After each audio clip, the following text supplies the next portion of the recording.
Welcome back to The Bible is Art, where we explore the literary artistry of the Bible. And in this week, we are looking at the literary reason why there are four Gospels.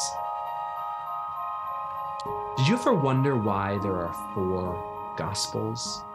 Like, why isn't there just one Gospel? Or why isn't there seven? I mean, that's a good biblical symbolic number. But there's four. Well, there's many reasons why there are four Gospels, but this reason I stumbled upon a few years ago, and I find it particularly fascinating.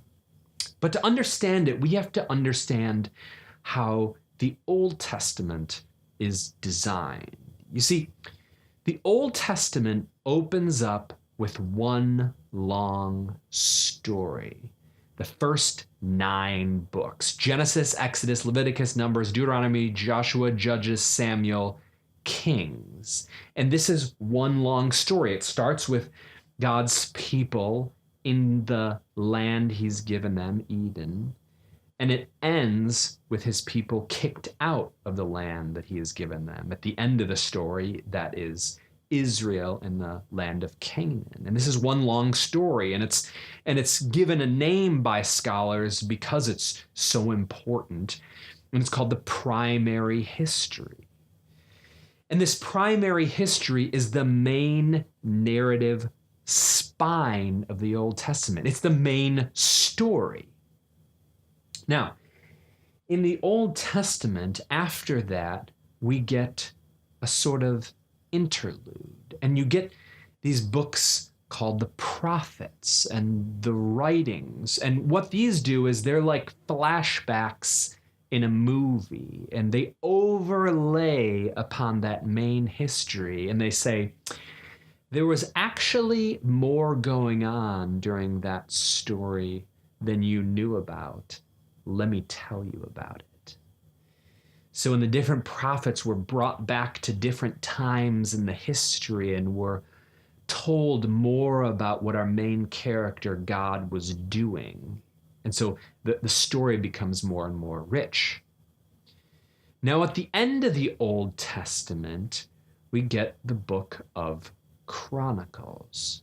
Now, little note here, in most of your Bibles, you won't have Chronicles at the end of the Old Testament because our Bibles follow the Greek translation of the Old Testament called the Septuagint. But the more accurate version, I believe, is the Hebrew version that puts Chronicles at the end. More on this in another video. But in Chronicles, we cover that same story, the same period of time, that same narrative spine. And so Chronicles opens with a genealogy that starts with Adam and it ends in exile.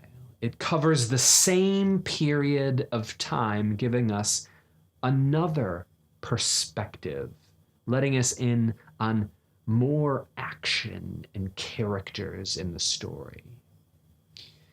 But notice how this is structured. The main storyline in the Old Testament is told twice. Well, when you get to the New Testament, the main storyline is the story of Jesus. And that main storyline is told 4 times, twice as many times.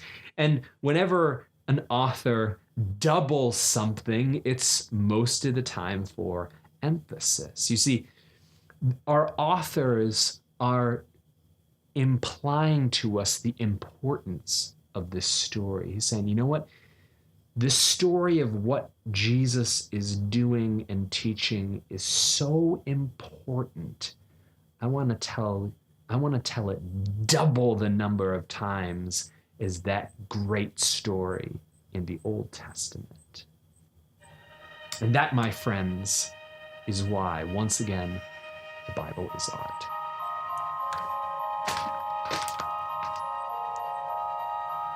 Hey guys, thanks so much for checking out the video this week. I've set up a Patreon page if you would like to support the channel. I would really appreciate it. It's just patreon.com/thebibleisart. The music, I've always linked it up, but he's so amazing and he allows people creators to use his music. And it's amazing. His name is Kai Engel, and so I just wanted to verbally support him and tell everyone to check him out because he's amazing. Thanks so much.